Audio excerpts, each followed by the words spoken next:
أعوذ بالله من الشيطان الرجيم.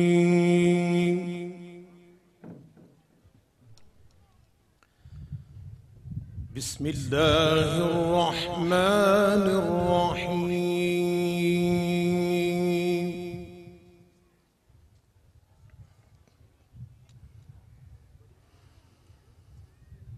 وكذلك أوحينا إليك روحا من أمرنا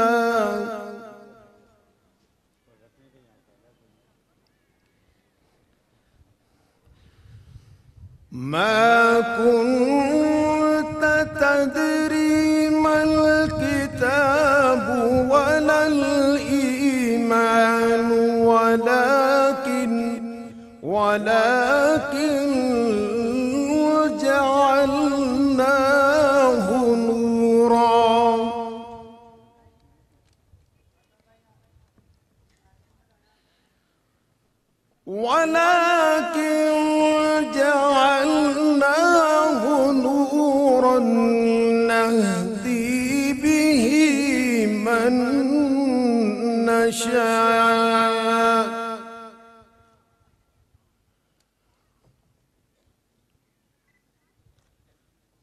ولكن جعلناه نورا نهدي به من نشاء من عبادنا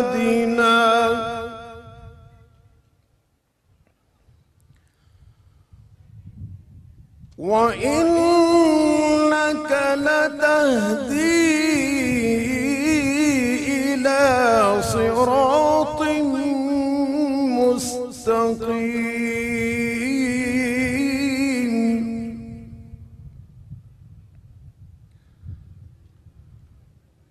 صراط الله الذي له ما في السماوات وما في الأرض ألا إلى الله تصير الأمور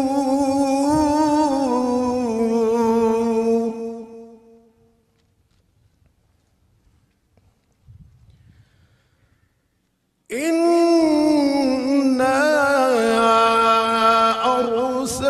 أرسلناك شاهدا ومبشرا ونذيرا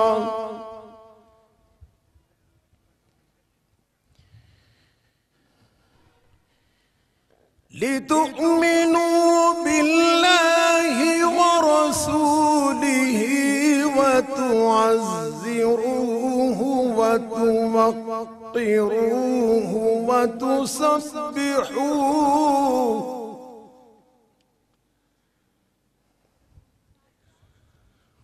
وتعزروه وتوقروه وتسبحوه بكرة وأصيلا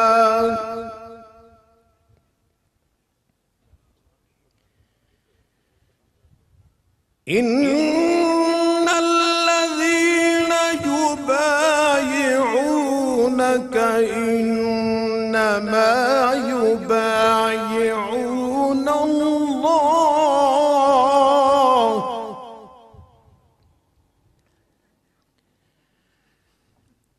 يد الله فوق أيديهم فمن نكث فإنما ينكث على نفسه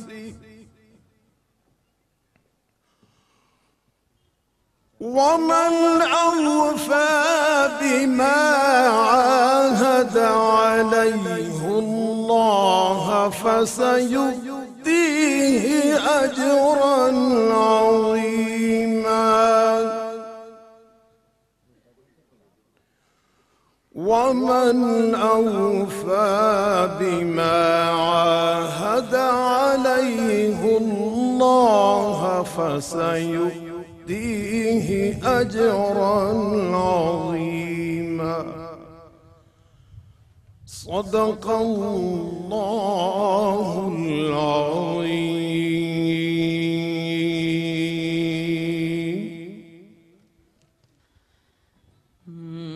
مشت غبار ہوں میرا، کوئی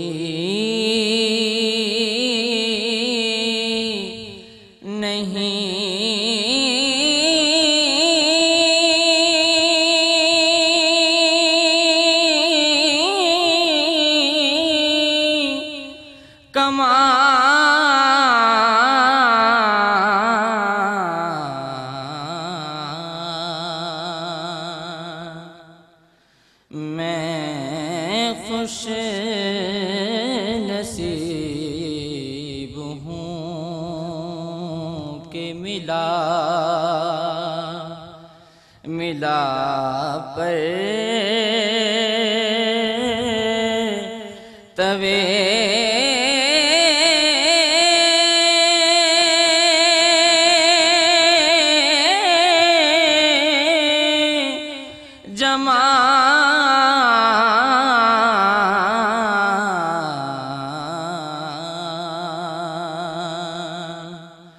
مشت غبار ہوں میرا،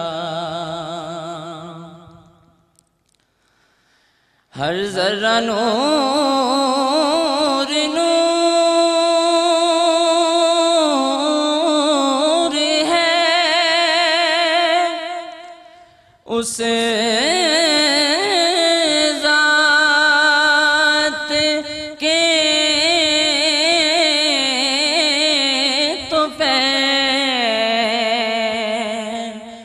ہر ذرہ نور نور ہے، اسے ذات کے تو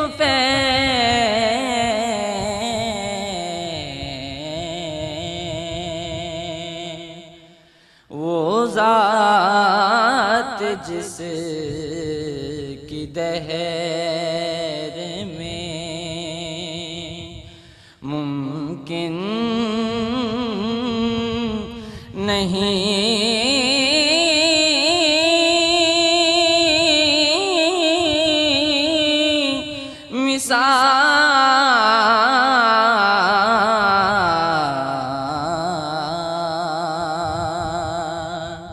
مشت غبار ہوں میرا،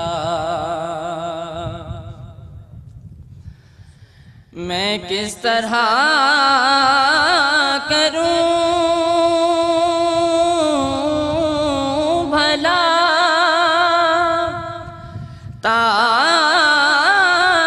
تعریف آپ کی، میں کس طرح کروں بھلا تعریف آپ کی،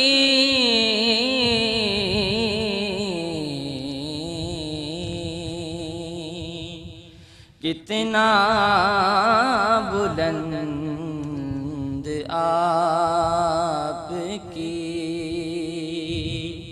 ہے رفعتوں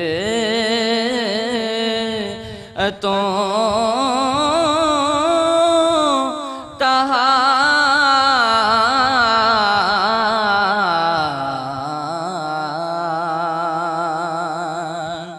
مشت غبار ہوں میرا، صدیاں گزر گئیں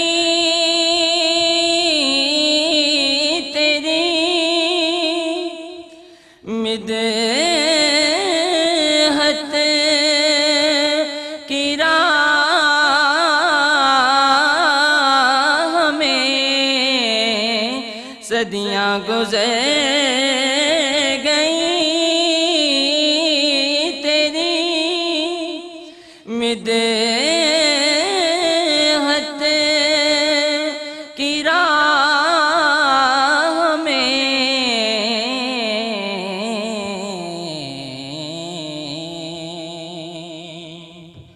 عاجز ہوئے زبان و قلم، عاجز ہوئے زبان و قلم، تھک گئے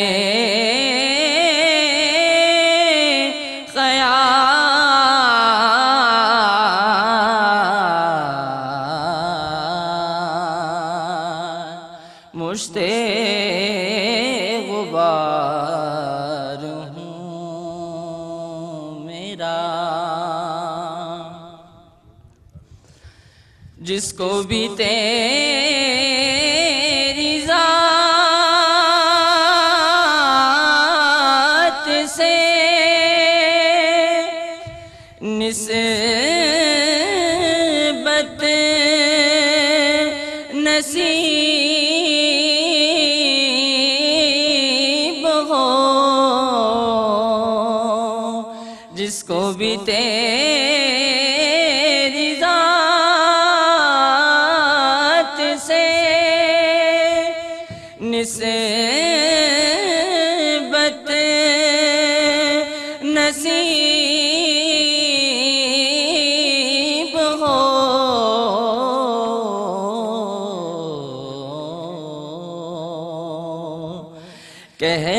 کہلائے دو جہاں میں وہی، کہلائے دو جہاں میں وہی، صاحب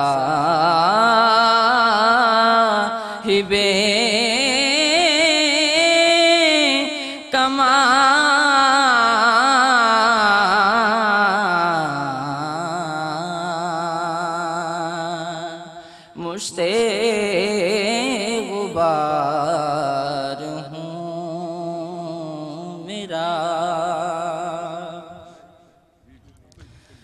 سیماب ایسی موت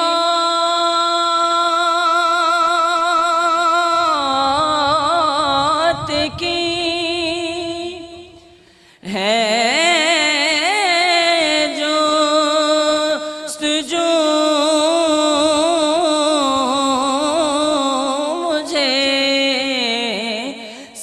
اب ایسی موت کی ہے جستجو مجھے،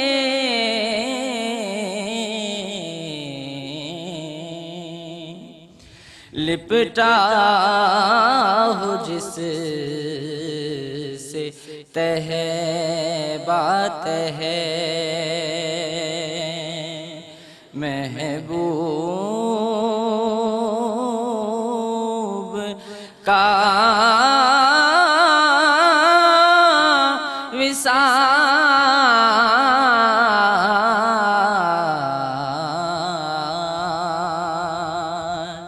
لپٹا ہو جس سے تہ بات ہے، محبوب کا وصال،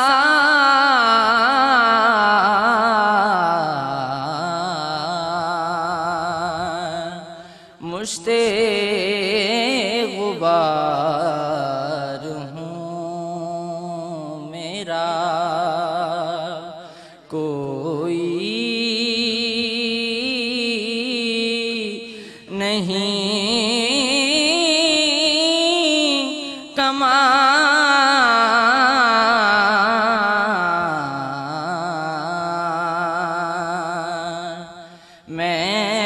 خوش نصیب ہوں کہ ملا پر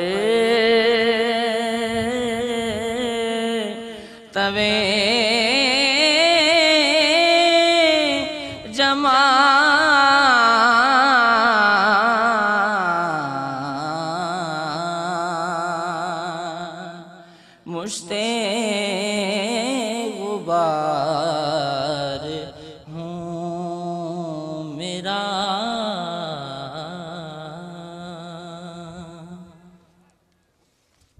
حاضرین محفل، حضرت شیخ المکرم امیر محمد اکرم مدظ اللہ العالی تشریف لا رہے ہیں۔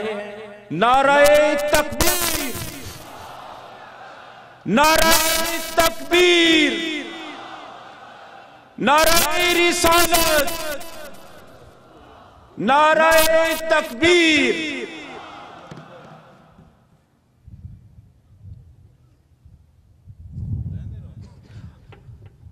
نعرہ تکبیر، نعرہ تکبیر، نعرہ رسالت، نعرہ رسالت، نعرہ تکبیر۔ ہاتھ بلند کر کے، دونوں ہاتھ بلند کر کے نعرہ لگائیں۔ نعرہ تکبیر، نعرہ تکبیر، نعرہ رسالت۔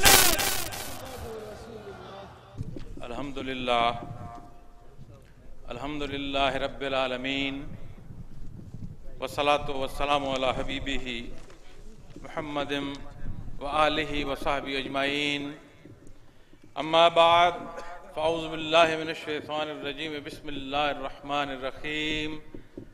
قال اللہ تعالی فی القرآن الکریم والفرقان الحمید، وَأَطِيعُوا اللَّهَ وَرَسُولَهُ لَعَلَّكُمْ تُرْحَمُونَ۔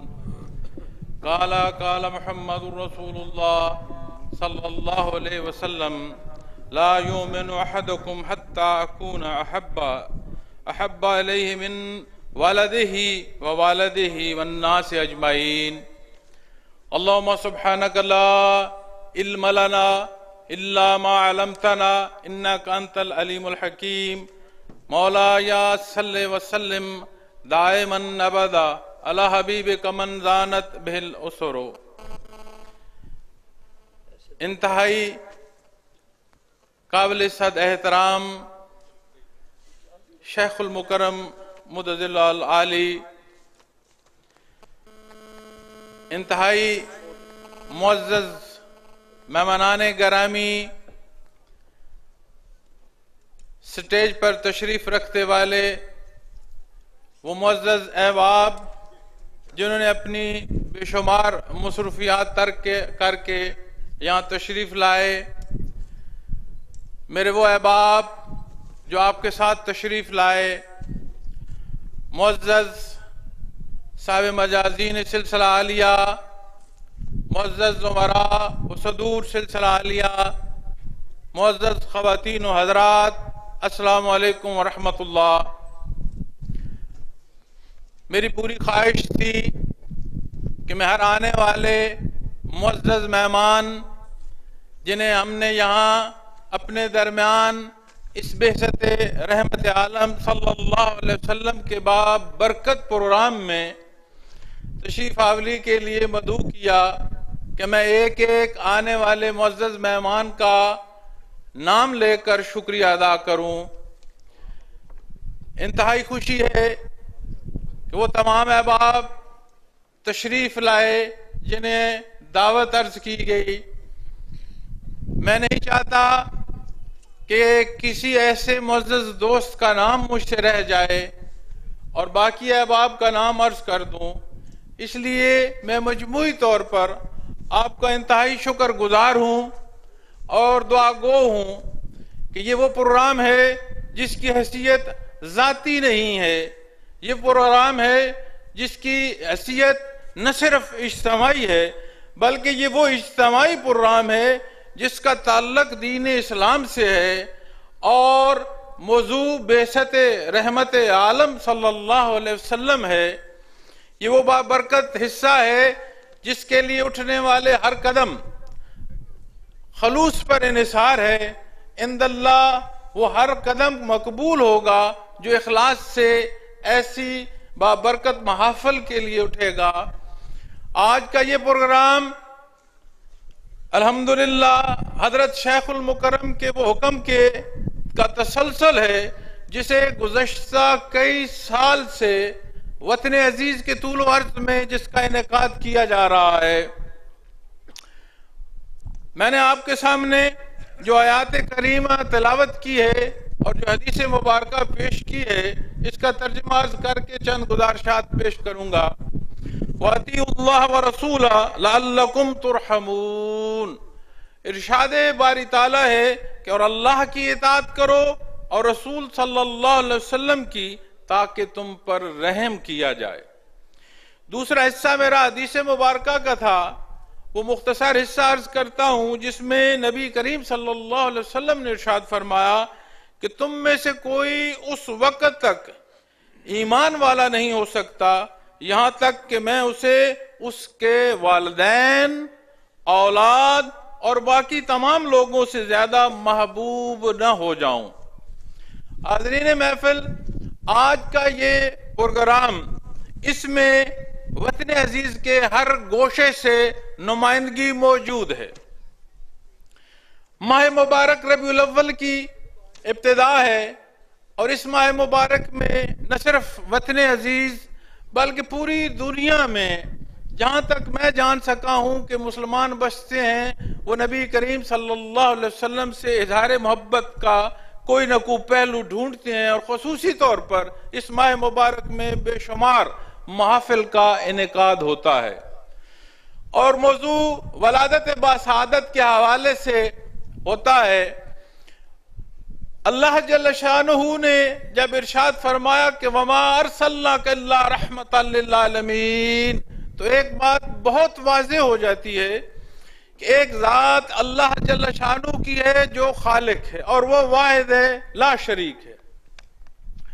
اس کی ذات کے علاوہ جو کچھ ہے وہ مخلوق ہے، اور خالق نے مخلوق کی طرف اپنی رحمت کا سبب ذاتی اپنے کلام میں بیان فرما دیا کہ آپ کی ذات وہ سبب ہے جو مخلوق پر رحمت باری کا نزول کا سبب بنتی ہے۔ تو یہ بات بڑی واضح ہوتی ہے کہ ہم تو یہ سمجھتے ہیں کہ زندگی کا جو تسلسل ہے، روزمرہ کی جو ضروریات ہیں، کہ شاید انہی کی تکمیل اللہ کی رحمت ہے۔ آپ تھوڑا اس سے پہلے تشریف لے جائیں، آپ تھوڑا اس سے پہلے سوچ لیں کہ یہ جو حیات ہے جس کی ضروریات کے لیے ہم روزمرہ کی زندگی میں آنے والے یا پیش ہونے والے واقعات کو رحمت سے یا تکلیف سے منسوب کرتے ہیں، یہ حیات بھی تو اسی کی دی ہوئی ہے۔ اور صدقہ محمد رسول اللہ صلی اللہ علیہ وسلم کا، اور ایک لحظے کو اللہ جل شانہ کی رحمت کو انقطاع آ جائے، یہ چیزیں رک نہ جائیں، واپس عدم ہو جائیں، کسی شے کا کوئی وجود باقی نہ رہے۔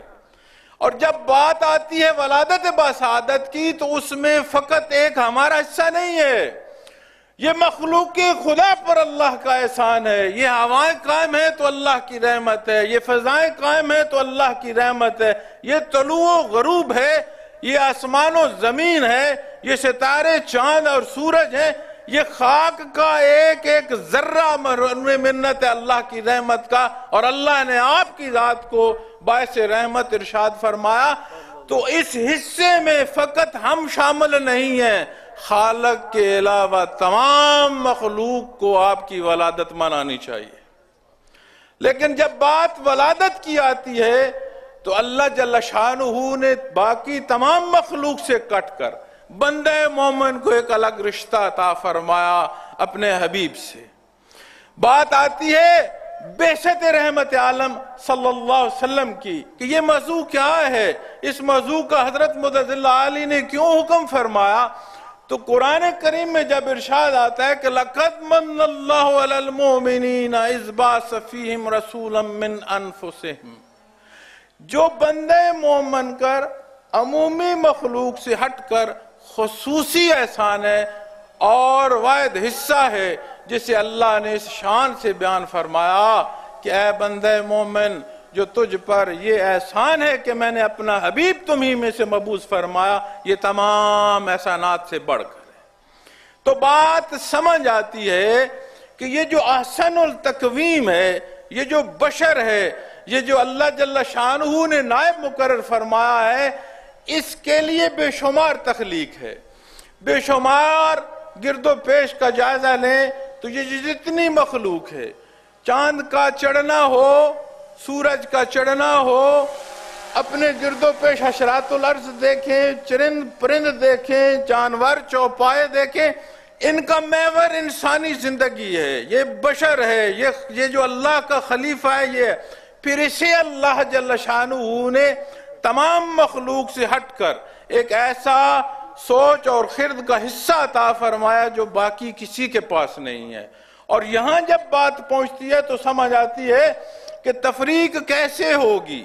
عمومی جو جاندار ہے اس کی بھی پیدائش ہے، اس کی بھی افزائش ہے، اس کا بھی گرانا ہے، اس کا بھی کھانا پینا ہے، اس کی بھی صحت اور بیماری ہے، اور اس کی بھی زندگی اور موت ہے۔ اور اگر کیا یہی حصہ یہ اشرف المخلوق میں آ کر پھر بندے مومن کی حیثیت سے یہی حصہ ہم بھی اختیار کر جائیں کہ پیدا ہوئے، پلے بڑے، روزگار کیے، شادی بیاہ ہوئی، خاندان بنے، اسی دنیا کی صبح و شام میں وقت پورا ہوا اور آخرت کو چلے گئے، تو یہ ایک عمومی جاندار کا اور اس اشرف الخلق کا پھر فرق کیا ہے؟ پھر اسے اللہ نے خصوصی حصہ عطا فرمایا کہ یہ ایک سوچ رکھتی ہے، ایک سمجھ رکھتا ہے، چیزوں کو دیکھ کر اس کا ایک ادراک قائم کرتا ہے، ایک وصف ایسا ہے جو خالق نے باقی کسی مخلوق کو نہیں عطا فرمایا۔ لیکن یاد رکھیے وہ جتنا بھی وصف ہو اتنا بڑھ نہیں سکتا کہ ذات باری تعالیٰ سے آشنائی کر سکے۔ وہاں پھر کوئی ذریعہ، کوئی ایسا حصہ درکار ہے جو ہمیں وہاں سے وہ شناسائی عطا فرما دے کہ ہمیں مقصد تخلیق نصیب ہو جائے، ہمیں وہ اشرف الخلق کا حصہ ہماری عظمتوں، ہمارے لیے عظمتوں کا سبب بن جائے۔ تو نبی کریم صلی اللہ علیہ وسلم کی وہ ذات ہے جو ہمیں اللہ جل شانہ سے شناسا فرماتے ہیں۔ قرآن کریم کلام ذات باری تعالیٰ ہے، حق ہے، ایک ایک نقطے اور ایک ایک زیر زبر کے فرق کے بغیر ہمارے پاس موجود ہے، لیکن ہمیں کہاں سے نصیب ہوا؟ اللہ واحد و لا شریک ہے، یہ ہمیں کہاں سے نصیب ہوا؟ یہ زندگی اختتام پذیر ہوگی، حیات برزخیہ ہوگا، اعمال کا جانچ پڑتال ہوگی، یہ ہمیں کہاں سے نصیب ہوئی بات؟ روز معاشر ہوگا، شاہ و گدا ایک ہی لائن میں کھڑے ہوں گے، وہاں کوئی دنیاوی حیثیت کام نہیں آئے گی، وہاں فقط بات ہوگی ان اکرمکم عند اللہ اتقاکم۔ یہ حصے ہمیں کہاں سے نصیب ہوئے؟ واحد جگہ ہے آقا نامدار محمد الرسول اللہ صلی اللہ علیہ وسلم کی۔ آج ہم اگر اپنے معاشرے کا خیال کریں، آج اپنی تفرقہ بازیوں کا خیال کریں، آج اپنے اندر فساد کے حصوں کا خیال کریں، لسانی اور علاقائی جھگڑوں کا خیال کریں، نہ صرف وطن عزیز، کل دنیا کی جو امت مسلمہ ہے، اگر وہ اتفاق و اتحاد چاہتی ہے، اگر وہ عہد رفتہ کی وہ عظمتیں چاہتی ہے جو اسے اللہ نے دار دنیا میں بھی عطا فرمائی ہیں، تو فقط ایک در ہے، در محمد الرسول اللہ صلی اللہ علیہ وسلم۔ آج کا یہ بعثت کا موضوع حضرت مدظر اللہ علیہ نے ہمیں حکم عطا فرمایا، اور ہم نے اس متن عزیز کے گوشے گوشے میں جہاں تک ممکن تھا اپنی وجودی استعداد سے بڑھ کر کوشش کی، اپنے ٹوٹے پھوٹے اور کمزور الفاظ سے کوشش کی کہ بندے مومنین تک یہ پیغام پہنچایا جائے کہ آپ کا رشتہ فقط ولادت کا نہیں ہے، اللہ نے اس سے بڑھ کر آپ کو آپ کی امت کا، آپ کی امتی ہونے کا جو رشتہ عطا فرمایا، وہ ایسا رشتہ ہے جہاں سے تمہیں وہ حصے نصیب ہوں گے جو تجھے تیری عظمتوں کو پہنچائیں گے، جو تجھے تیرے خالق سے شناسائی عطا فرمائیں گے۔ تو بات جب جہاں آتی ہے تو احکامات دین کی آتی ہے، ان حصوں کی آتی ہے جو عمومی زندگی سے ذاتی زندگی تک اور اجتماعی معاملات تک ہماری رہنمائی کا سبب ہیں۔ وہ قرآن و سنت کے پہلو جسے اللہ کے حبیب نے ذاتی طور پر اختیار فرمایا، وہ حصے جس کی تربیت آپ نے اپنے اصحاب کی فرمائی، اجماع امت آج ہم تک پہنچانے کا اللہ نے سبب بنایا، اور رہتی دنیا تک، روز معاشر تک، ایک ایک چاہنے والے تک یہ سبب موجود رہے گا۔ آج ہم کیوں اسے بھول بیٹھے ہیں؟ آج ہم اپنے معاشرے کا اگر خیال کریں تو یہ جو تفریق ہے، یہ جو بہن بھائیوں میں جھگڑے ہیں، یہ جو والدین اور اولاد کی دوری ہے، اس معاشرے کی تلخی کو دیکھیں تو یہ باتیں اس سے پہلے آ جائیں گی۔ جو ہمارے مذہبی جھگڑے ہیں اس سے پہلے گھروں میں جھگڑے ہو جائیں گے۔ تو ان سارے حصوں کو دیکھنے کے لیے آج کے اس پروگرام کا مقصد ہے کہ وطن عزیز کے ایک ایک کونے تک یہ بات پہنچے۔ وطن عزیز میں ایک ایک کونے میں بسنے والے وہ لوگ جو حضرت متضل عالی سے منسلک ہیں، وہ یہ پیغام حضرت متضل عالی کی زبانی سنیں اور پورے ملک کے گوشے گوشے تک پہنچائیں۔ ہم مکلف اس بات کے نہیں ہیں کہ کس حد تک تدارک ہو سکتا ہے خرابی کا، ہم اس بات کے مکلف نہیں ہیں کہ ہمارے عمل سے کتنی بہتری آئے گی، یہ سارا میرے اللہ کی دستر قدرت میں۔ ہاں ہم مکلف ہیں اپنے کردار کے، ہم مکلف ہیں 6 فٹ پاکستان کے کہ کیا اس پر اس ماہ مبارک کی اظہار محبت نے ہم نے غور کیا کہ کیا وہ اس میں نسک و نسک ہم نے نافذ کیا جو اللہ کے حبیب نے اپنی ذات پر نافذ کیا، جو اللہ کے حبیب نے ہمارے لیے پسند فرمایا، اللہ نے ہمارے لیے پسند فرمایا، تو پھر بات سمجھ آئے گی کہ ان محافل میں آنا کیا ہے، ان محافل میں سوچنا کیا ہے، اس میں شریک ہونے والے کی اگر یہ نیت ہوگی تو حضرین محفل میں گزشتہ 1 ہفتے سے دیکھ رہا ہوں، آپ آنے والوں کو بے شک تکلیف ہوئی ہوگی۔ کوئی بھی پروگرام جو انعقاد کیا جاتا ہے وہ ایک ظاہر میں ایک حصہ ہے، اس کے پیچھے بے شمار کام ہے۔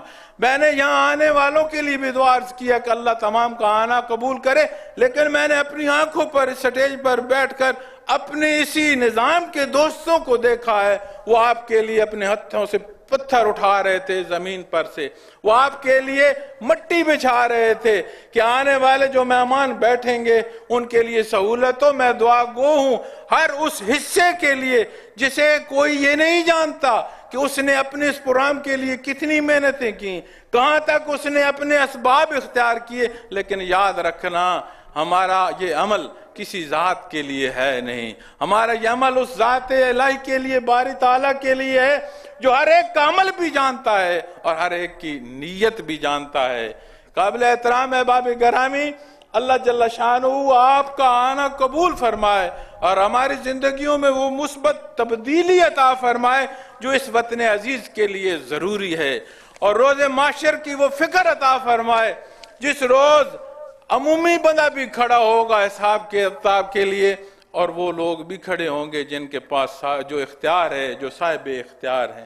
میں نے اپنے حصے کا اگر حساب دینا ہے تو صاحب اقتدار نے اور اس نے اتنے حصے کا دینا ہے جہاں تک اس کی دسترس ہے، اور وہاں کوئی شے کام نہیں آئے گی سوائے اتباع محمد الرسول اللہ صلی اللہ علیہ وسلم کے۔ میں اپنی بات کو اختتام کرتے ہوئے چند اشعار، چند مصرے جو ہیں فارسی کے، اسی محبت میں اسی موضوع سے متعلق اپنے احباب سے عرض کرتا ہوں، اور اس کے بعد چند اعلانات کے ساتھ اجازت چاہوں گا۔ کیا خوب بیان کیا شاعر نے، فرماتے ہیں غریبم یا رسول اللہ غریبم، غریبم یا رسول اللہ غریبم، ندارم در جہاں جز تو حبیبم، ندارم در جہاں جز تو حبیبم، مرض دارم زیسیاں لا دوائے، مگر الطاف تو باشد طبیبم، برین اعظم کے ہستم امت تو، برین اعظم کے ہستم امت تو، گناہ گارم ولیکن خوش نصیبن۔ ترجمہ عرض کرتا ہوں، لکھتے ہیں کیا خوب لکھا، فرماتے ہیں یا رسول اللہ میں بہت غریب ہوں، یا رسول اللہ میں بہت غریب ہوں، دنیا میں میرا آپ کے سوا کوئی محبوب نہیں۔ فرماتے ہیں دنیا میں میرا آپ کے سوا کوئی محبوب نہیں، میرا گناہوں کا مرض لا دوا ہے۔ میں اپنے گریبان کو جھانک کر یہ فکر عرض کرتا ہوں کہ میرا گناہوں کا مرض لا دوا ہے، مگر آپ کی مہربانی اس کی طبیب ہو سکتی ہے، مگر آپ کی مہربانی اس کی طبیب ہو سکتی ہے۔ مجھے اس بات پر ناز ہے کہ آپ کی امت ہوں، مجھے اس بات پر ناز ہے کہ آپ کی امت ہوں، گنہگار ہوں لیکن بہت خوش نصیب ہوں۔ جزاکم اللہ، اللہ جل شانہ شاعر کا یہ کلام ہمیں حقیقی معنوں میں نصیب فرمائے۔ چند اعلانات ہیں۔ وہ عرض ہے کہ ظہر کی نماز کے لیے باقاعدہ اذان اور جماعت کا انتظام ہوگا، جو کہ حضرت کے مدد اللہ علی کے بیان کے بعد ہے۔ اس کے ساتھ حضرت کے بیان کے بعد بے شمار دوست ایسے تشریف لاتے ہیں جو بیعت حضرت سے ہونا چاہتے ہیں، تو اتنے بڑے مجمع میں ممکن نہیں ہوتا، تو اس وقت حضرت سے عرض کریں گے جو ساتھی حضرت سے بیعت ہونے کے لیے تشریف لائے ہوں اپنا ہاتھ کھڑا کریں گے پنڈال میں، تو حضرت بیعت فرمائیں گے انہیں۔ اس کے بعد اجتماعی دعا ہوگی، حضرت بیان فرمائیں گے، اس کے بعد بیعت ہوگی، اس کے ساتھ پھر اجتماعی دعا ہوگی، اور آخری حصہ جو ہے، آج ہم نے کتنی خوبصورت محفل سجائی ہے، کتنے خوبصورت نام اور کتنی برکتوں کے حامل حصے ہیں یہ، تو جب یہاں سے ہم اٹھیں تو پھر ایسا حصہ یہیں پر نظر آ جائے کہ بد نظمی ہو، اپنا مسلمان بھائی دوسرا تکلیف میں ہو، فقط اس کے لیے کہ میں 5 منٹ پہلے اٹھ جاؤں، تو میری خصوصی عرض ہے تمام خواتین و حضرات سے کہ صبر و تحمل سے دعا کے بعد اٹھیے گا، تاکہ ہمارے کردار سے اسی جگہ پر ثابت ہو جائے کہ ہمارے کردار سے دوسرے کسی کو تکلیف نہیں ہوگی۔ اس کے ساتھ ہی میں حضرت شیخ المکرم مدد اللہ علی سے خطاب کی دعوت پیش کرتا ہوں۔ آپ میرے ساتھ ایک نعرے کا جواب دیجئے گا، نعرہ تکبیر، نعرہ تکبیر، نعرہ تکبیر، نعرہ رسالت، نعرہ رسالت، نعرہ رسالت۔ محترم حضرت مدد اللہ علی۔ الحمد لله نحمده ونستعينه ونستغفره ونؤمن به ونتوكل عليه ونعوذ بالله من شرور أنفسنا ومن سيئات أعمالنا من يهده الله فلا مضل له ومن يضلله فلا هادي له ونشهد أن لا إله إلا الله وحده لا شريك له ونشهد أن سيدنا ومولانا محمدا عبده ورسوله أما بعد فأعوذ بالله من الشيطان الرجيم بسم الله الرحمن الرحيم لقد من الله على المؤمنين إذ بعث فيهم رسولا من أنفسهم يتلو عليهم آياته ويزكيهم ويعلمهم الكتاب والحكمة وإن كانوا من قبل لفي ضلال مبين اللهم سبحانك لا علم لنا إلا ما علمتنا إنك أنت العليم الحكيم رب اشرح لي صدري ويسر لي أمري واحلل عقدة من لساني يفقهوا قولي رب زدني علما مولاي صل وسلم دائما أبدا على حبيبك خير الخلق كلهم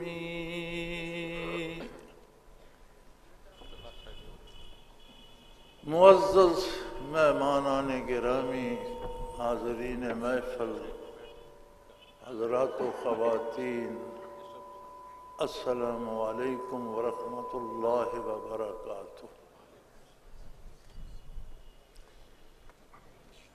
آج کی اس مبارک محفل میں میں یہ چاہتا ہوں کہ آج میں تقریر نہیں کروں گا. تقریر مقرر کا جوش بیان ہوتی ہے، شعلہ بیانیاں کی جاتی ہیں، لہجے کا زیر و بم ہوتا ہے، الفاظ کا انتخاب ہوتا ہے، اور سارا زور اس بات پر ہوتا ہے کہ جو میں کہہ رہا ہوں یہ قبول کیا جائے، میری بات مانی جائے. میں نہیں چاہتا کہ جو میں کہتا ہوں وہ آپ مان لیں. نہیں، آج ہم باتیں کریں گے. میں یہ چاہتا ہوں کہ ہم آپس میں باتیں کریں، گفتگو کریں، بات ہو. بات منوانے کے لیے نہیں ہوتی، بات ہوتی ہے سمجھنے سمجھانے کے لیے. شاید آپ مجھے سمجھا سکیں، ہو سکتا ہے اللہ توفیق دے کوئی بات میں آپ کو سمجھا سکوں. بڑا خوبصورت مائیا کہا تھا پنجابی والے نے. پنجابی کرنل محمد خان مرحوم بڑے مزے کے آدمی تھے. وہ کہتے تھے بات پنجابی میں کی جائے تو اس کی شرح نہیں کرنی پڑتی، منوان سمجھ آ جاتی. پنجابی مائیے والا کہتا ہے گلا کرے سا ڈھولا منہ دو آپ ہوسی، کہ دکھ تو کہیں گے لیکن محبوب کے روبرو کہیں گے. تو ہم آپ روبرو ہیں. ماہ مبارک ہے، ربیع الاول ہے. اللہ کے ان چند مبارک مہینوں میں سے ہے جنہیں ہر مسلمان بڑی عقیدت، بڑے احترام، بڑے ادب، بڑے پیار، بڑے محبت سے دیکھتا ہے. الحمدللہ. ہمارے ایک دوست ہوتے تھے راجہ محمد شریف مرحوم، اللہ انہیں غریق رحمت کرے. انہوں نے بڑی کاوش کی. انہوں نے ایک کتاب ترتیب دی، واقعات عظیمہ کی ترتیب زمانی. انہوں نے حیات نبوی علیہ صاحب الصلاۃ والسلام کی ولادت باسعادت سے لے کر وصال مبارک تک منٹوں تاریخوں، مہینوں سالوں تاریخوں، منٹوں اور سیکنڈز تک ہر واقعہ کا وقت لکھا ہے. واقعات عظیمہ کی تاریخ زمانی. تو اس ماہ مبارک میں 3 واقعات عظیمہ جمع ہو گئے. بہت بڑے بڑے 3 واقعات اس ماہ ربیع الاول مبارک میں ہیں.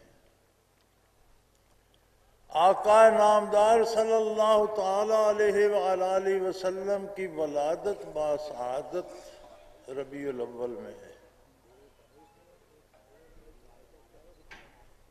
آپ صلی اللہ تعالی علیہ وآلہ وسلم کی بعثت عالی ربیع الاول میں.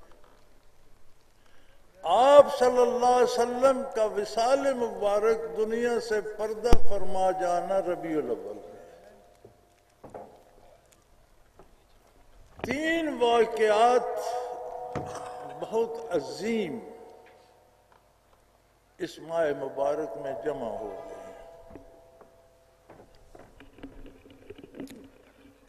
ہم آج کے رسومات کے مطابق کثرت سے یوم ولادت کو میلاد شریف کے نام پر مناتے ہیں. بڑی اچھی بات ہے. کہا جاتا ہے لوگ روکتے ہیں، کون بدبخت روکتا ہے؟ حضور کی ولادت باسعادت میں کوئی خوشی مناتا ہے، کون بد نصیب اسے روک سکتا ہے؟ لوگ تو اپنا برتھ ڈے مناتے ہیں، بچوں کا برتھ ڈے مناتے ہیں، دوستوں کے برتھ ڈے پارٹیاں ہوتی ہیں. کوئی نہیں روکتا تو نبی علیہ الصلوۃ والسلام کی ولادت بسعادت پہ کون روکتا ہے؟ لیکن یہ انتخاب کس کا ہے؟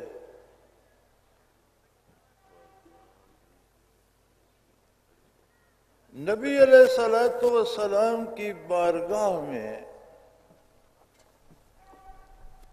نذرانِ عقید پیش کرنے کا، اپنی عقیدت کے اظہار کا طریقہ و سلیقہ کیا ہے؟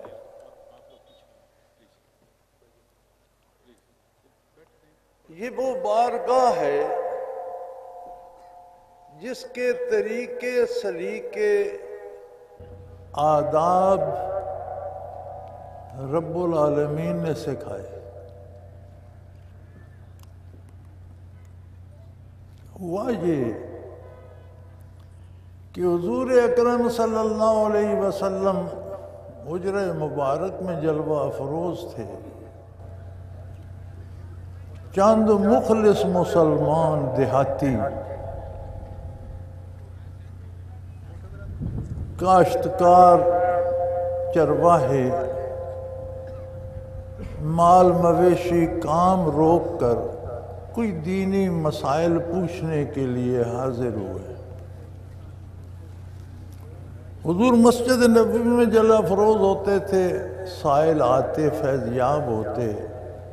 وہ جب آئے تو حضور حجرہ مبارک میں تھے۔ اب انہیں جلدی تھی، مویشی چھوڑ کر آئے ہیں، ریوڑ چھوڑ کر آ گئے ہیں۔ انہوں نے جرت کی، حجرہ مبارک کے باہر سے آواز دی، یا رسول اللہ، یا رسول اللہ۔ اللہ کریم کو بات پسند نہیں آئی۔ فرمایا یہ جرت میرے حبیب کو ڈسٹرب کر رہے؟ وہی آ گیا،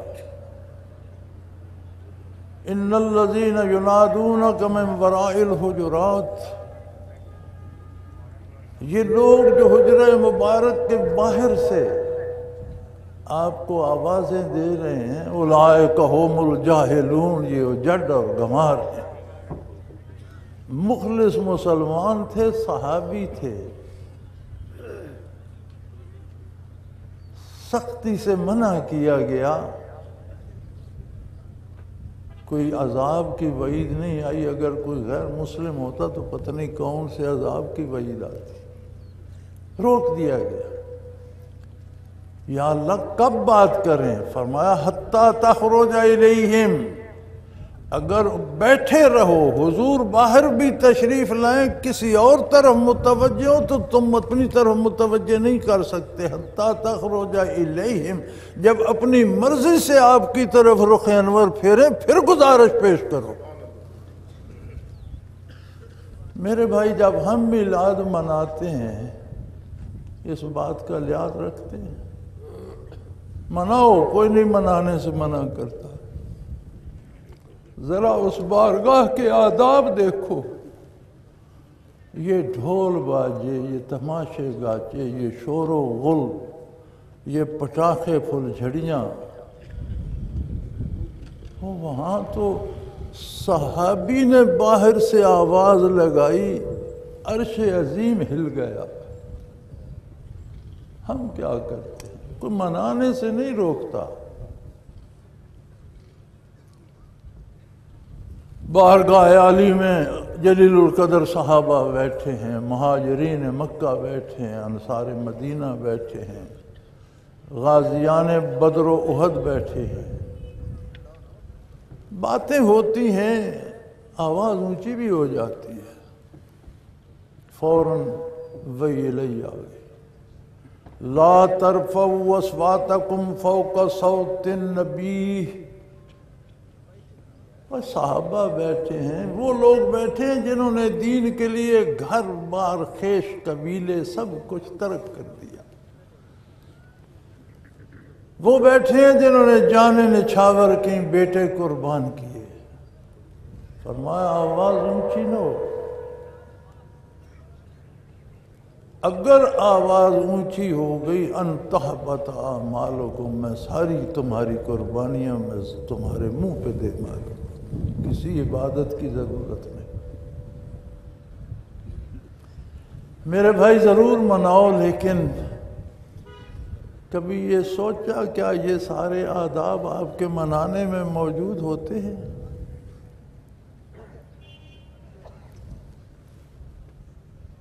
آگے چلو، اللہ کا ایک فرشتہ ہے، اسے ملک الموت کہتے ہیں، بڑا وسیع نظام ہے اس کے ماتحت، جتنے بندے دنیا میں آتے ہیں اس کا ایک ملازم ہر بندے کے ساتھ ہے، جب چاہتا ہے جس کا چاہتا ہے اسے اشارہ کرتا ہے، اللہ کا حکم ہوتا ہے، اسے پتہ ہوتا ہے، معین وقت کا اشارہ کرتا ہے، روح قبض ہو جاتی ہے۔ فقیر بھی ہوتے ہیں، امیر بھی ہوتے ہیں، گدھا بھی ہوتے ہیں، بادشاہ بھی ہوتے ہیں، پتہ تب چلتا ہے جب روح لے کے چلتے وقت۔ طبیعت عالی ناساز ہے، اپنی محبوبہ زوجہ محترمہ کی گود میں آرام فرما ہے، دختر نیک اختر تیمارداری کر رہی ہیں، کوئی حجرہ مبارک کے باہر سے آواز دیتا ہے، یا رسول اللہ اندر آنے کی اجازت ہے؟ آپ کی دختر نیک اختر کو بات پسند نہیں آتی، ترشی سے جواب دیتی ہیں کہ حضور کی طبیعت مبارک میں گرانی ہے اور تم اجازتیں طلب کر رہے ہو۔ حضور فرماتے ہیں نا بیٹا، اس نے کبھی اجازت نہیں مانگی، اس کے تو نمائندے کام کرتے ہیں، یہ تیرے باپ کا دروازہ ہے جہاں یہ خود کھڑا اجازت مانگ رہا، بیٹا یہ ملک الموت ہے۔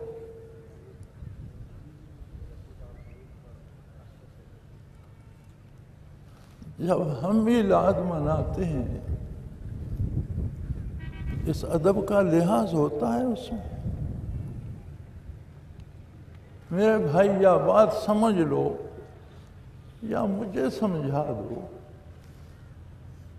میری سمجھ میں تو یہی آتا ہے کہ یہ ہاؤ ہو، یہ شور و غل، یہ پٹاخے، یہ دھماکے، یہ کبھی کبھی لوگ اسے گھروں میں مناتے تھے، تلاوت کرتے تھے، نوافل پڑھتے تھے، علماء سے تقریریں کراتے تھے، جلسے پھر جلسے ہو، گھروں سے نکل کر جلسے ہو گئے، جلسے جلوسوں میں بدلے، جلوس جشن میں بدل گئے۔ جشن کا مطلب ہوتا ہے جو جس کا دل چاہے کرے۔ اس بارگاہ میں میرے بھائی عشق و محبت بھی آداب کے پابند ہیں۔ عشق ایک جنون کا نام ہے، جنون پابندیاں نہیں مانتا، لیکن اس بارگاہ میں عشق بھی پابند ادب ہے۔ ہم چاہتے ہیں کہ ہم محبت کریں جیسا ہم چاہتے ہیں، رب چاہتا ہے ایسے محبت کرو جیسے میں چاہتا ہوں۔ ہم اپنی بات منوائیں یا اپنے رب کی مانیں، ایک بات۔ دوسری بات میں یہ عرض کرنا چاہتا ہوں کہ کیا حضور کے عہد مبارک میں یوم ولادت منایا جاتا تھا؟ کیا صحابہ مناتے تھے؟ تابعین، تبع تابعین، متقدمین، سلف صالحین؟ ہم نے کہاں سے شروع کیا؟ وراثت میں، دین تو وراثت میں ملا ہے، یہ کہاں سے ملا؟ ہماری وراثت میں تو نہیں ہے، یہ ہم نے مغرب سے لیا ہے۔ اقوام مغرب برتھ ڈے کے نام سے یوم ولادت اپنا بڑوں کا دوستوں کا مناتی ہیں. ہم نے بھی لے لیا. بہت سی چیزیں ہم مغرب سے لے رہے ہیں, بہت سی چیزیں ہم نے ہندوؤں سے لے لی. ایک اور چیز ہم نے مغرب سے لی, ہر خاتون اپنے میاں کا نام ساتھ لکھتی ہے, خاتون کا نام آگے میاں کا نام. کیا ازواج مطہرات کے اسماء گرامی کے ساتھ رسول اللہ صلی اللہ علیہ وسلم کا نام نامی آتا ہے؟ صحابیات کے نام نامی کے ساتھ کسی صحابی کا نام آتا ہے؟ تابعین تبع تابعین خیر القرون میں کوئی وجود نہیں. یہ بھی ہم نے مغرب سے لیا ہے. اور پھر اس میں ایک تماشا اور ہے, بعض والد گرامی کا نام لگا لیتی ہیں, پتہ نہیں چلتا اس خاتون کے نام کے آگے والد کا نام ہے یا خامند کا نام ہے. یہ ہم نے مغرب سے چیزیں ادھار لے لی ہیں, لیکن کوئی گناہ نہیں, کوئی حرج نہیں. یہ مباحات میں سے ہیں, مباح ہے, کوئی نہیں کرتا ہے, کوئی نام رکھتا ہے, کیا حرج ہے. لیکن فعل مباح کو واجب یا سنت یا فرض قرار نہیں دینا چاہیے. واجب فرض سنت قرار دینے کا مطلب یہ ہے کہ اس کے نہ کرنے والا گناہگار ہے. یہ قرار دینا منصب نبوت ہے. جس کام کو نبی نے فرض سنت واجب قرار نہیں دیا, غیر نبی اسے قرار نہیں دے سکتے. ہم نہ صرف شور و غوغا گستاخی کرتے ہیں, نہ منانے والے کو بھی کافر یا کم از کم کافر نہ کہہ سکے تو وہابی. تو وہابی بھی ایک بڑا عجیب لفظ ہے, جس کا دعوے دار کوئی بھی نہیں کہتا میں وہابی ہوں. سکھ کہتا ہے میں سکھ ہوں, ہندو کہتا ہے میں ہندو ہوں. مسلمانوں کے جتنے فرقے ہیں ہر فرقے والا کہتا ہے میں اس فرقے کا فرد ہوں. تو یہ وہابی کون ہے؟ ایک کتاب ہے اور انڈین مسلمز, ہندوستانی مسلمانوں کے بارے جو انگریز نے لکھی ہے. آج اب تو وہ یہاں بھی ملتی ہے, پہلے برطانیہ میں دستیاب تھی, اب پاکستان میں بھی ہے. اس میں وہ لکھتے ہیں کہ ہمیں جب علماء حق نے تحریک پر تحریک چلا کر ہمارا ناطقہ بند کر دیا تو ہم نے تلاش کیا اور ہم عرب سے محمد ابن عبد الوہاب نجدی کے نام سے وہاب کو ہم نے لیا. محمد ابن عبد الوہاب وہ بندہ تھا جو آل سعود کے ساتھ مکہ مکرمہ کی فتح میں اور مدینہ منورہ پر غلبے میں ان کے ساتھ تھا. سخت مزاج تھا اور اس کے اقدامات سخت تھے, مسلمان اس سے چڑھتے تھے.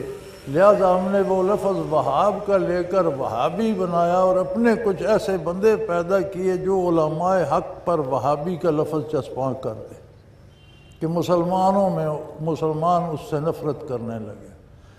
چور چوری کرتا رہے چور کہلاتا ہے, وہابی نہیں کہلاتا. ہزاروں بندے قتل کر دو وہابی نہیں ہوتے, ڈاکے کرتے رہو وہابی نہیں ہوتے, خرافات اور بدعات کے خلاف بات کرو وہابی ہو جاتے. یہ وہ انگریز کا بنایا ہوا تیر ہے. دنیا میں کوئی نہیں کہتا میں وہابی ہوں. باطل فرقے والے بھی اپنے فرقے کا دعویٰ کرتے ہیں میں فلاں ہوں.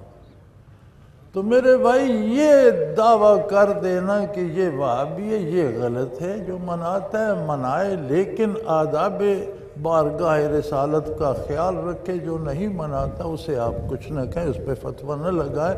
یہ مباحات میں سے ہے, فرض واجب سنت نہیں ہے. اس کا ایک اور پہلو بھی ہے. اس کا دوسرا پہلو یہ ہے کہ حضور اکرم صلی اللہ علیہ وسلم کے لیے انتخاب کس کا ہے؟ آپ کس کا انتخاب؟ رب العالمین کا.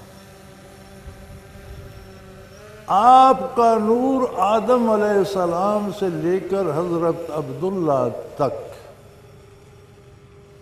کن پیشانیوں کن پشتوں میں جائے گا اتفاق نہیں تھا, رب العالمین کا انتخاب تھا.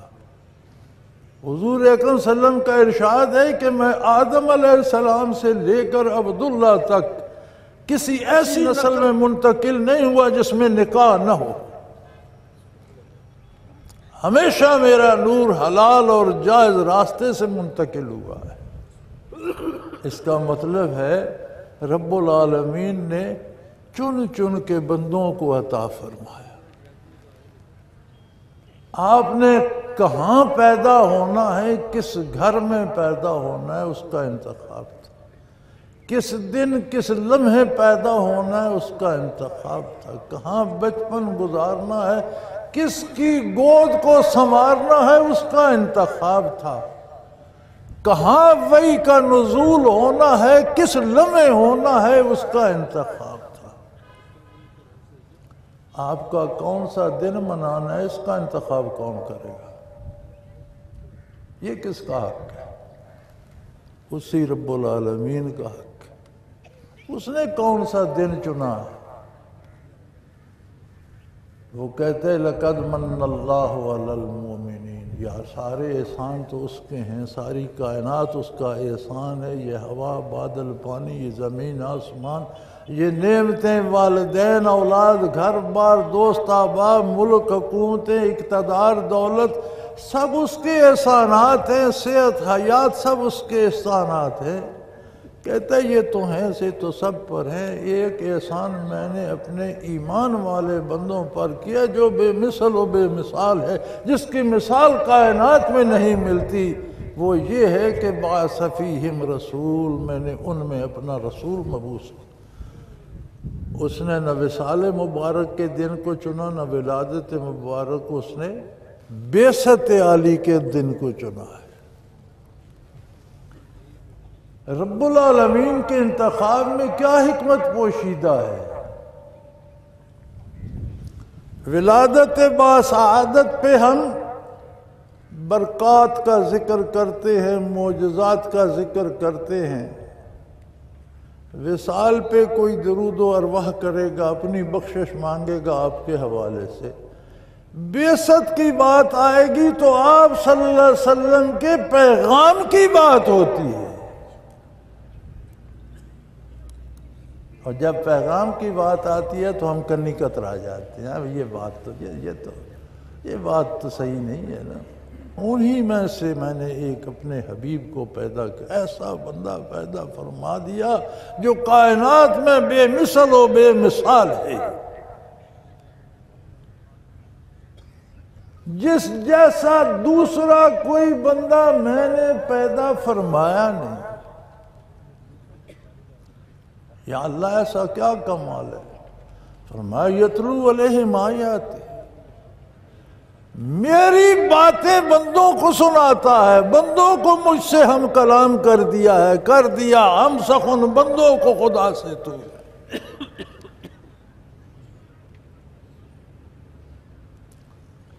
فرمایا جو چاہتا ہے کہ میں اللہ کریم سے باتیں کروں، ایسا لمحہ آئے، کوئی ایسا موقع آئے، کوئی ایسا میری زندگی میں بھی کوئی ایسا وقت آئے میں رب سے باتیں کروں۔ فرمایا فَلْيَقْرَأْ الْقُرْآنَ، تو قرآن پڑھو۔ رب سے باتیں کر رہے ہوگے، رب تم سے مخاطب ہوگا، تم رب کی بات سن رہے ہوگے، تم رب سے بات کر رہے ہو۔ بس اللہ سے بات کرا دی؟ فرمایا نہیں، اللہ سے بات کرا دی، پھر یزکیہم، ان کے آلودہ دلوں کو تجلیات باری سے منور کر دیا، روشن کر دیا، پاک کر دیا، اتنا پاک کر دیا کہ فرشتے اس پاکی کو ترستے ہیں۔ وہ تقدس ملائکہ کو نصیب نہیں، اس سے زیادہ قلوب انسانی کو طہارت اور تقدس دے دی، دلوں کو روشن کر دیا، منور کر دیا، تجلیات باری کی آماج گاہ بنا دیا۔ وَيُعَلِّمُهُمُ الْكِتَابِ، اور اللہ کی کتاب کے علوم کے خزانے بانٹ دیے۔ والحکمہ، کائنات کی ساری دانائیاں، ساری دانش انہی معانی میں سمو کر مومنوں کے سینے میں اتارے۔ جب قرآن کی تعلیمات تھیں تو ہمارا عالم کیا تھا؟ جہاں دارو، جہاں گیرو، جہاں بانو، جہاں آرا۔ جن مسلمانوں کے پاس رسول اللہ صلی اللہ علیہ وسلم کی تعلیمات تھی وہ کیا تھے؟ جہاں دارو، جہاں گیرو، جہاں بانو، جہاں آرا۔ اور آج ہم غلام کیوں ہیں؟ یہ مغرب نے ہماری رگے جوں کاٹ دی، اس تعلیم سے الگ کر کے ہمیں اپنے پیچھے اپنے نظام تعلیم میں سمو دیا۔ وہ ہمیں کیا سکھاتا ہے؟ دنیا کی چیزوں کا غلط استعمال۔ دین اور دنیا میں کیا فرق ہے؟ یہ سمجھتے ہیں دین صرف یہ آخرت کا سکھاتا ہے، دنیا کے علم تو باہر ہے۔ ارے نہیں بھائی، دین اسلام کیا ہے؟ دنیا کی ساری چیزوں کو ان کے بنانے والے کے بتائے ہوئے طریقے کے مطابق استعمال کرنا اسلام ہے۔ اسلام سارے دنیاوی علوم سکھاتا ہے،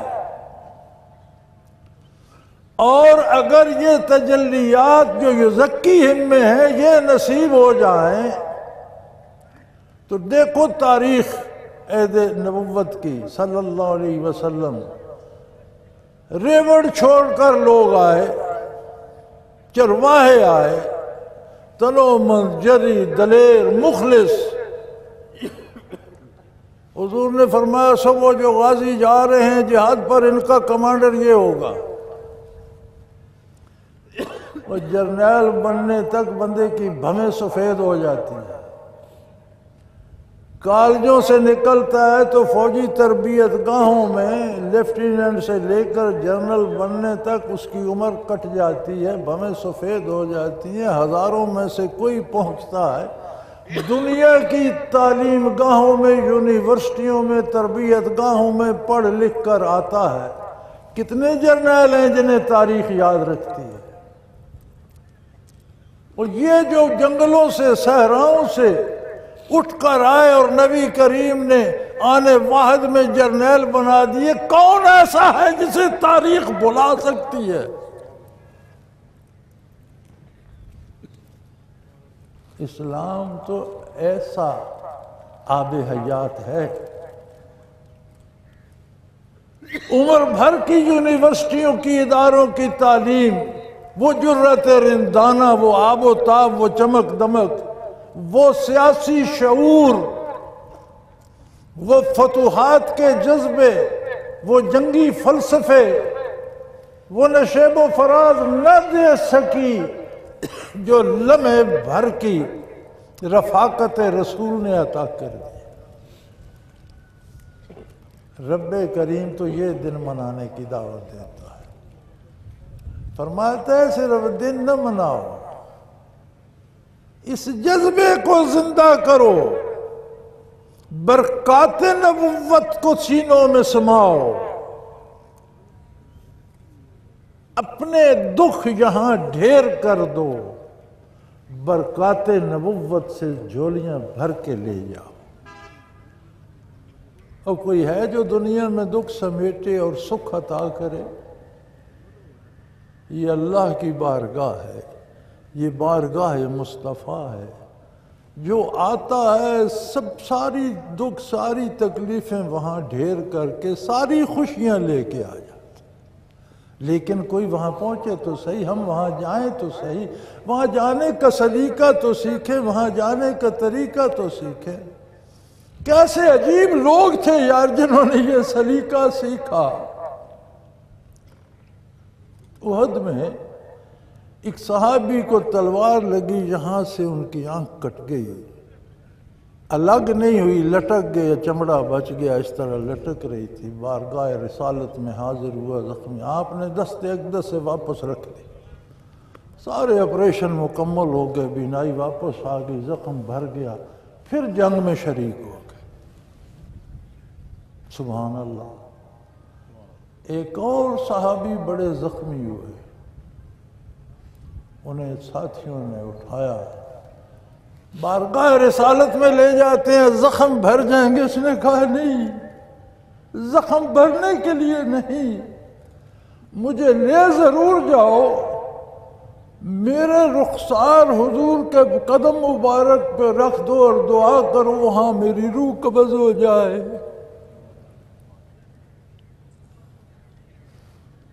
اللہ نے ان کی تمنا پوری کی۔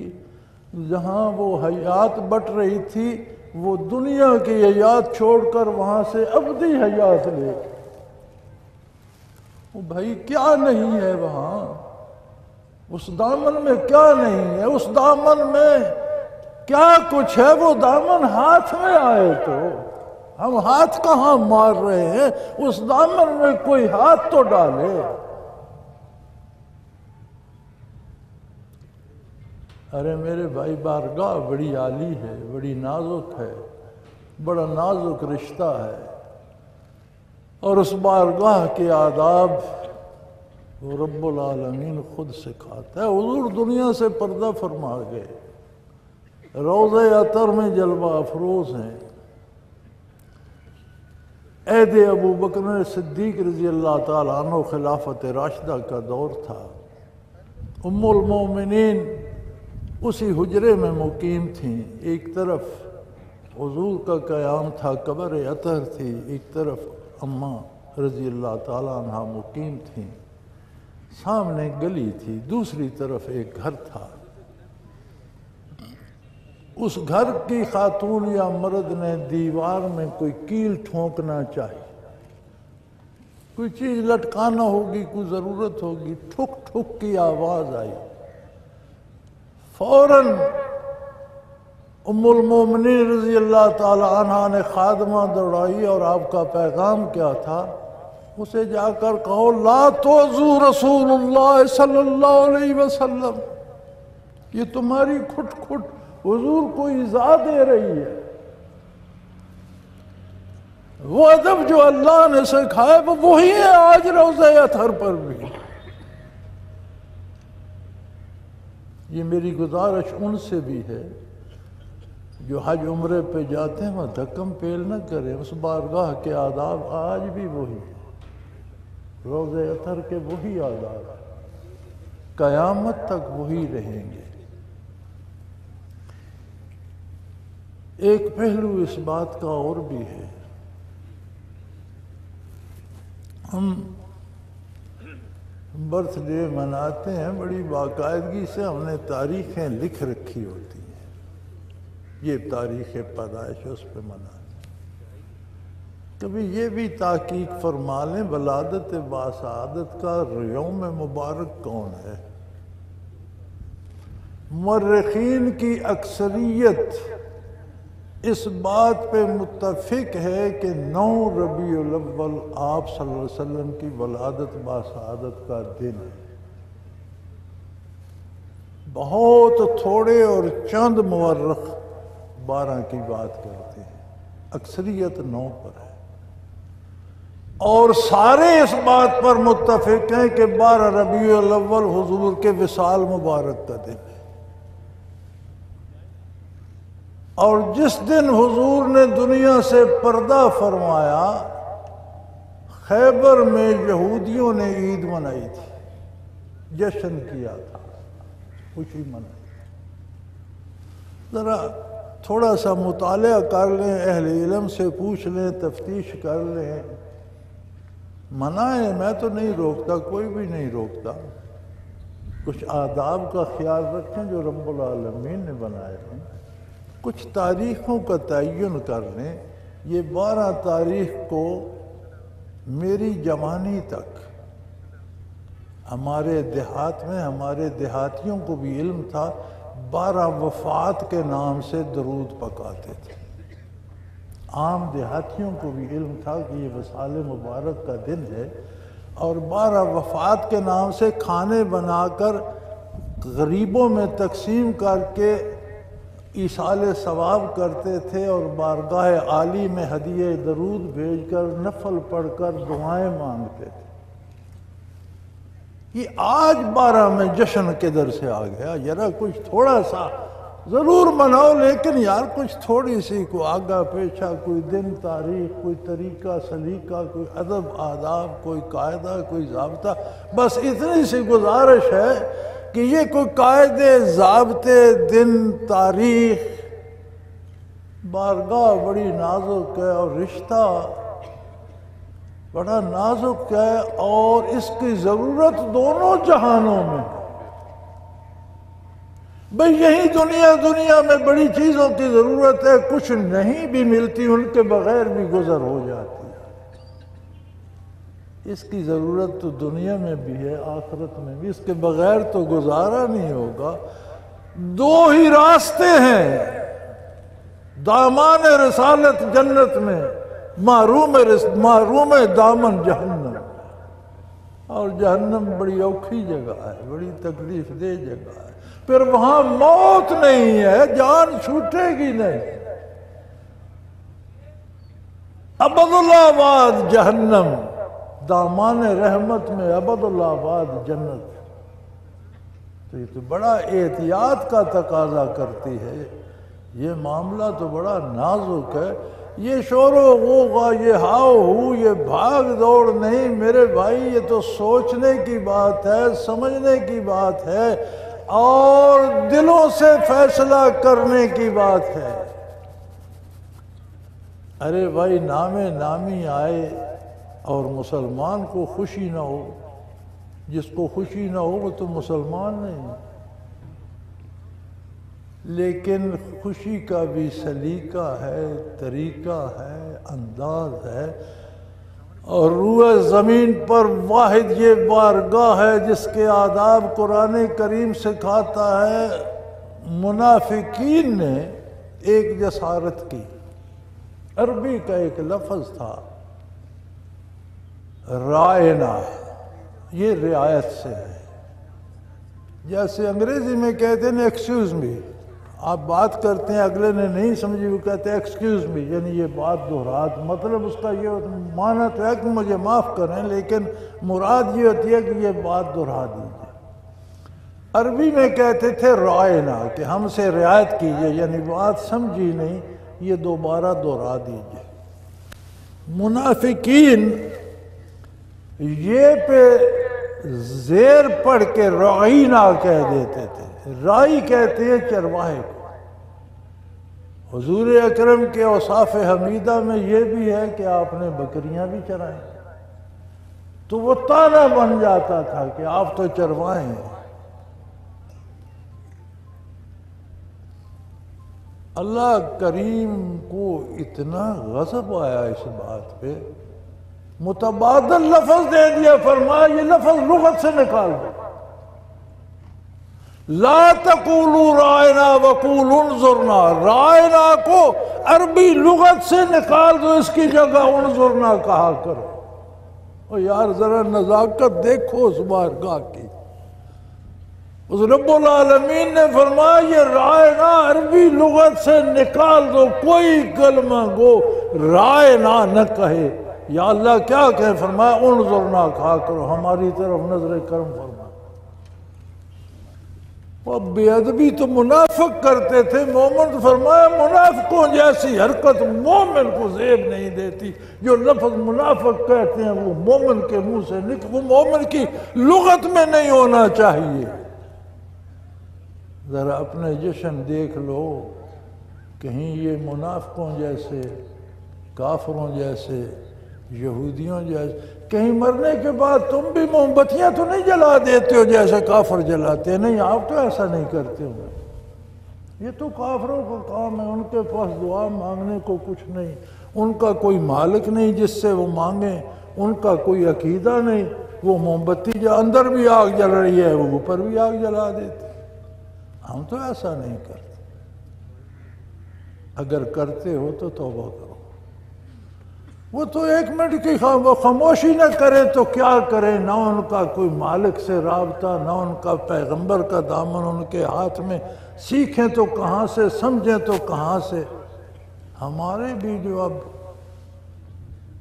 نامور لوگ ہیں، جسے کیا کہتے ہیں جی، ایلیٹ کلاس ہیں، تو ہم بھی جیسے کھانا بھی کھاتے ہیں، باتھ روم بھی جاتے ہیں، سوتے بھی ہیں، جاگتے بھی ہیں، پتہ نہیں ایلیٹ کہاں سے بن گئے ہیں، لیکن کچھ ہوگی، کوئی فرق ہوگا، ورنہ تو ہم ہی جیسے ہیں۔ تو وہ ایلیٹ ہمارے بھی نا 1 منٹ کی خاموشی، یار تمہیں کلمہ بھی نہیں آتا، خاموش ہونے کی کیا ضرورت ہے، تمہیں کل شریف بھی نہیں، لیکن اللہ کی مرضی۔ یہ کافروں کی رسمیں میرے بھائی آہستہ آہستہ ہمارے اندر گھستی آ رہی، خدا کے لیے انہیں روکو۔ ارباب اختیار سے بھی میری گزارش ہے، حکمرانوں آپ ہماری جانوں کی حفاظت کے ذمہ دار ہو، حکمرانوں آپ ہماری عزتوں کی حفاظت کے ذمہ دار ہو، حکمرانوں آپ ہمارے اموال کی حفاظت کے ذمہ دار ہو، حکمرانوں آپ ہمارے ایمان کی حفاظت کے بھی ٹھیکیدار ہو۔ ایک ایک مسلمان چوکیدار سے لے کر صدر اور وزیر اعظم تک کا دامن پکڑ کر لے جائے گا کہ انہوں نے مجھے گمراہ کیا تھا۔ خدا کے لیے اپنی عاقبت بھی سنوارو، ہمیں بھی نیکی کے راستے پہ لے جاؤ، کرو حکومت تم ہی کرو، تم ہی نے کرنی ہے، ہمیں کوئی اعتراض نہیں، الف آ جائے، بے آ جائے، جیم آ جائے، لیکن خدا کے لیے مسلمانوں پر مسلمانوں کی حکومت کرو۔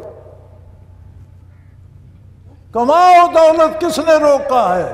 وَخَلَقَ لَكُم مَّا فِي الْأَرْضِ جَمِيعًا، روئے زمین پر جو کچھ ہے تمہارے لیے، لیکن جس نے بنایا ہے اس نے کمانے کا طریقہ اور اسلوب بتایا، اس طرح لو، چھینو جھپٹو نہیں۔ غریبوں کے خون سے، مساکین کی ہڈیوں اور گوشت سے محلات تعمیر نہ کرو، حلال کماؤ، اچھی گاڑیاں رکھو، اچھا کھاؤ، اچھا پہنو، مزدوری کر کے، جائز طریقے سے، تجارت کر کے، ملازمت کر کے، کاروبار کر کے، کاشتکاری کر کے، حلال ذرائع سے حاصل کرو۔ حکمرانوں آپ ذمہ دار ہو،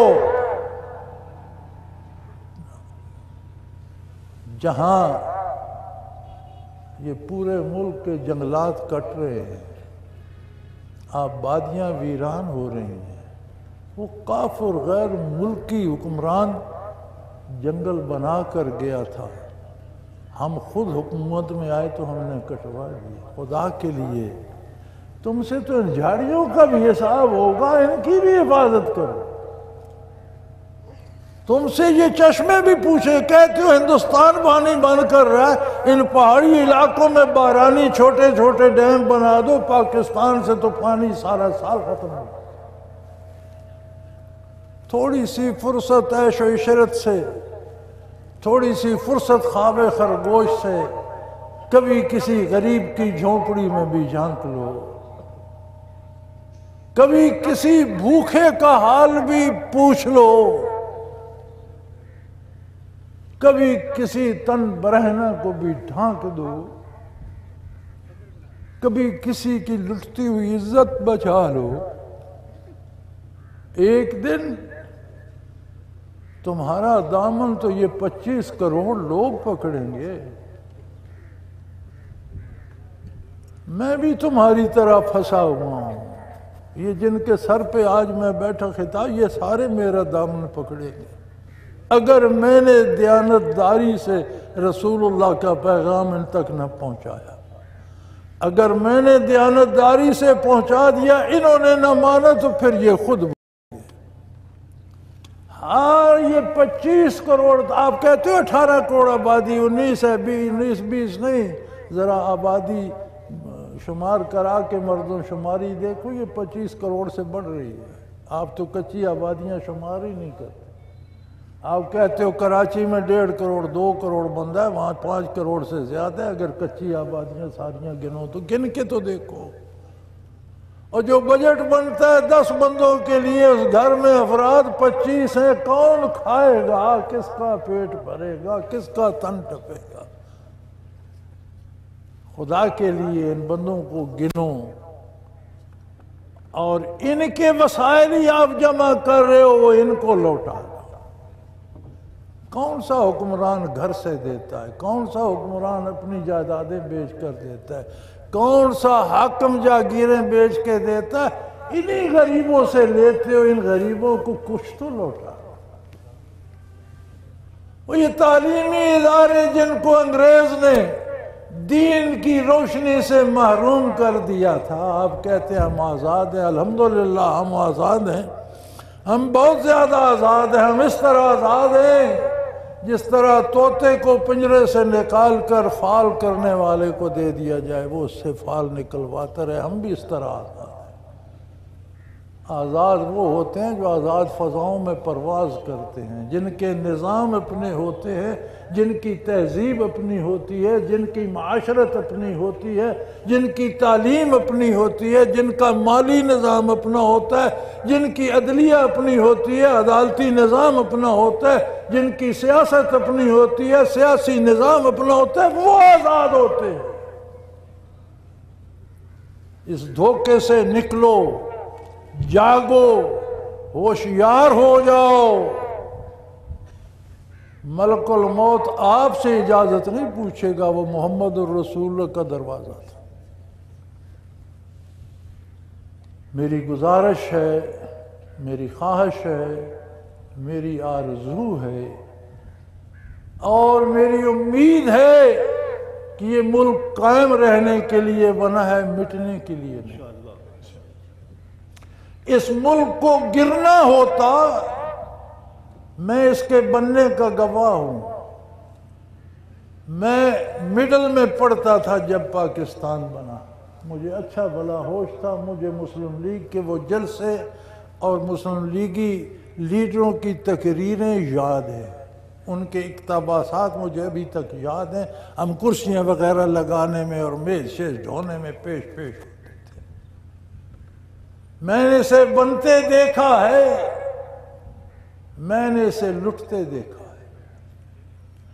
جتنا بے دردی سے اسے لوٹا گیا، اگر اسے مٹنا ہوتا تو یہ کب کا مٹ چکا ہوتا، لیکن جس نے اسے قائم رکھنا ہے، لوٹنے والے لوٹتے ہیں، وہ اسے 2 گنا وسائل اور دے دیتے، ایسے وسائل پیدا کر دیتے ہیں جو کبھی نہ سوچے، نہ دیکھے، نہ سنے۔ ان پہاڑیوں پر ہماری نسلیں بیت گئیں، ہم گھاس کاٹتے رہے، ہم جھاڑیوں سے گزارا کرتے رہے۔ یہ دور آیا، اللہ نے اس سے سونے کے خزانے نکال دیے، نمک کی کانیں نکال دی، کوئلے کا۔ وہ یار یہ سارے لوگ رئیس ہو گئے، جو امیر نہیں ہو سکا مزدوری تو اسے بھی کام نہیں۔ عجیب نئے نئے وسائل پیدا کر دیا جو نہ کسی کے علم میں نہ۔ اسے قائم رکھنے والا توڑنے والوں سے تکڑا ہے۔ یہ قائم رہے گا انشاءاللہ، یہ اسلام کی نشاط ثانیہ کا سبب بنے گا انشاءاللہ۔ یہاں سے دین کی شمع روئے زمین پر پھیلیں گی۔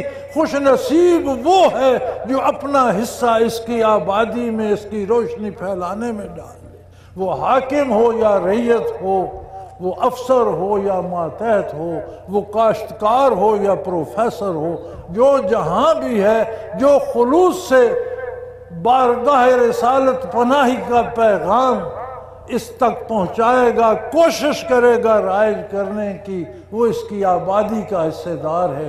جو روکنے کا سبب ہے وہ اس ملک کا دشمن ہے، اور اس کا دشمن ناکام ہوگا انشاءاللہ، بگاڑ کچھ نہیں سکے گا۔ لوگوں، جو چاہو کرو، ذرا دیکھ لو اپنا دامن کس چیز پہ سانپ پھیلا رہے ہو۔ میرا مشورہ یہ ہے، اپنا دامن رحمت للعالمین کی بارگاہ میں پھیلاؤ۔ اس کے آداب اللہ نے سکھائے ہیں، اس بارگاہ سے خود کو منسلک کرو۔ اللہ آپ سب کو بامراد کرے۔ وآخر دعوانا ان الحمدللہ رب العالمین۔ دعا کر لیجئے، خلوص دل سے دعا کیجئے، حضور حق سے دعا کیجئے، اللہ کی بارگاہ میں ہاتھ اٹھائیے، بطفیل عظمت محمد الرسول اللہ اٹھائیے، پورے خلوص سے اٹھائیے۔ اللہم صلی علی سیدنا و مولانا محمد وعلی آل سیدنا و مولانا محمد مبارک وسلم۔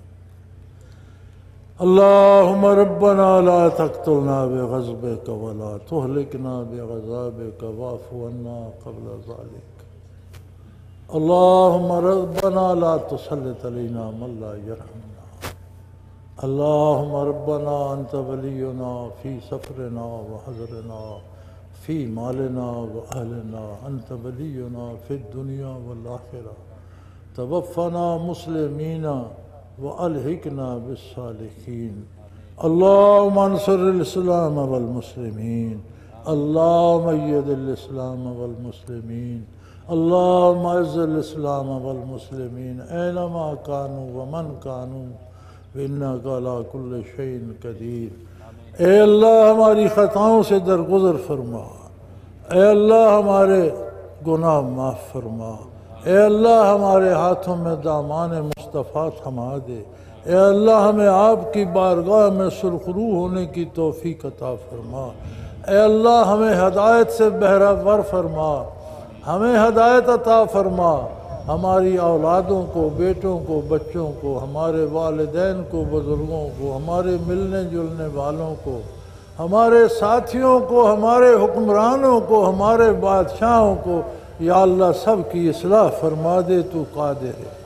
اے اللہ ہمارے دلوں کو نیکی کی طرف پھیر دے، اے اللہ ہمیں شیطان کے پھندوں سے بچا لے، اے اللہ ہمیں نفس کے فریبوں سے پناہ عطا فرما۔ اے اللہ ہم کمزور لوگ ہیں، بیماری بھی تیری نعمت ہے، صحت بھی تیری نعمت ہے، یا اللہ ہم ناتواں ہیں، ہم کمزور ہیں، ہمیں بیماری کی بجائے صحت کی نعمت عطا فرما۔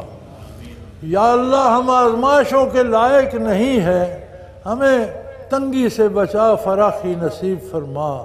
یا اللہ ہماری بھوک و افلاس دور فرما، یا اللہ رحمت کی بارشیں نازل فرما، اے اللہ رحمت کی بارشیں نازل فرما، اے اللہ رحمت کی بارشیں نازل فرما۔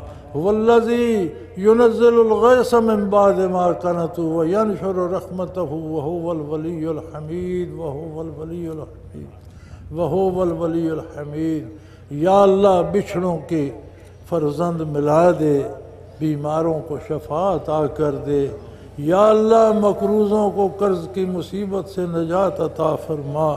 یا اللہ ہم سب تیرے محتاج، گناہ گار، خطا کار، لیکن تیرے نبی کے نام سے وابستہ ہیں۔ یا اللہ ہم جیسے ہیں، ہمارا دعویٰ تو ہے کہ ہم تیرے نبی کی امتی ہیں، ہمارے دعوے کی لاج رکھ، ہماری اس بات کو قبول فرما لے، ہمیں اس قابل کر دے کہ ہم تیرے نبی کی امتی کہلا سکیں، بن سکیں، ثابت کر سکیں۔ یا اللہ ہمارے اس ملک کو ہمیشہ قائم رکھ، اس کی بنیادیں دین حق پہ استوار فرما۔ یا اللہ یہ غازیوں کی سرزمین، اسے واقعی غازیوں کی آماجگاہ بنا دے۔ یا اللہ یہاں کا ہر سپاہی شہادت کا متمنی ہے، یہ شہیدوں کی سرزمین ہے، خون شہیدہ کے طفیل ہماری خطائیں معاف کر دے۔ یا اللہ ہمارے بچوں کو، ہمارے بزرگوں کو، ہمارے محکوموں کو، ہمارے حاکموں کو، سب پر رحم فرما، سب کو ہدایت نصیب فرما۔ یا اللہ ہم سب کو حضور کی اطاعت پہ متفق کر دے۔ یا اللہ ہمیں گروہوں میں بٹنے سے بچا، ہمیں فرقوں کی تقسیم سے بچا، ہمیں قرآن و سنت پہ جمع فرما دے، ہم تیرے نبی کی سنت کو تھام لیں، سارے ایک دامن سے وابستہ ہو جائیں، سارے ایک ہو جائیں، سارے نیک ہو جائیں، سب پر تیری رحمت برسے، سب تیری بارگاہ میں مقبول ہو جائیں۔ اللہ ہم تو عاجز ہیں، میرے مالک تو قادر ہے، تو ہر چیز پہ قادر ہے، تو کر سکتا ہے۔ ہمارے دلوں سے دشمنیاں نکال دے، ہمارے دلوں سے بغض کو دور کر دے، ہمارے دلوں کو محبتوں سے پیار سے بھر دے، ہم ایک دوسرے کے ہمدرد بن جائیں، شفیق ہو جائیں، محبتیں کرنے والے بن جائیں، بھلا چاہنے والے بن جائیں۔ اے اللہ ہمارے حال پہ رحم فرما، اے اللہ عالم اسلام پہ رحم فرما، جہاں بھی ہیں، جو بھی ہیں، جیسے بھی ہیں، تو کریم ہے۔ بطفیل نبی کریم صلی اللہ علیہ وسلم سب کے حال پہ رحم فرما۔ یہ سرزمین مسلمانوں کے خون سے سیراب ہو رہی ہے یا اللہ، اب تو یہ رج چکی ہے، اب تو یہ بس بس کر رہی ہے۔ یہ بیچارے نادان ہیں، بھولے ہوئے ہیں، انہیں مغرب قتل کر رہا ہے، یہ پھر اسی کے قدموں میں گرتے ہیں، انہیں ہوش عطا کر اللہ۔ اللہ ان سے ناراض نہ ہو میرے مالک، بطفیل نبی کریم ان پر رحم فرما، انہیں ہدایت نصیب فرما، انہیں دامان رحمت عالم نصیب فرما، انہیں نیکی پہ لا، ان سب کی خطائیں معاف کر اور ان پر رحم فرما، انہیں بامراد فرما۔ وصلی اللہ تعالی علی حبیبہ محمد وعلی آلہ واصحابہ اجمعین برحمتک یا ارحم الراحمین۔ میں خوش نصیب ہوں کہ ملا پر توے جمع